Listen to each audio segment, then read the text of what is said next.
नमस्कार मित्रांनो, आज आपण बनवणार आहोत तुरींच्या शेंगांचे सोले झटकीपट खूप चविष्ट असे हिवाळ्यातली रेसिपी।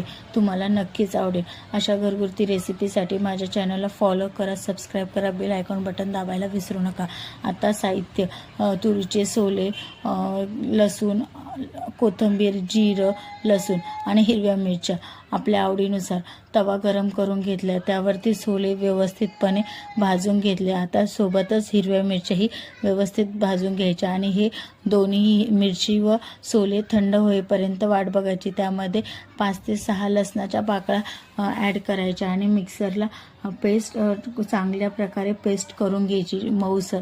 थोडंसं पाणी ॲड करूनही ही पेस्ट करून घ्या, म्हणजे थोडे सोले आपले चांगले बारीक झाले पाहिजे। आता एका कढईमध्ये तेल गरम करून त्यामध्ये जिरं आणि लसूण चांगला लालसर होईपर्यंत परतून घ्यायचा, जेणेकरून एकदम खमंग चव आणि खमंग टेस्ट आली पाहिजे।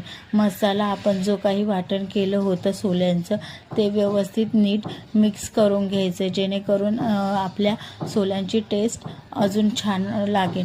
आणि थोडंसं पाणी घालून 10 ते 15 मिनिटं आपण चांगली उकळ काढून घ्यायची, जेणेकरून सोल्यांची टेस्ट अजून वाढेल। आणि चवीनुसार मीठही ॲड करून घ्यायचं। व्हिडिओत दाखवल्याप्रमाणे सोले बघा थोडे असे घटसर वाटून घेतले, त्यामध्ये थोडंसं पाणी ॲड करून मी चांगली उकळ काढून घेतलेली।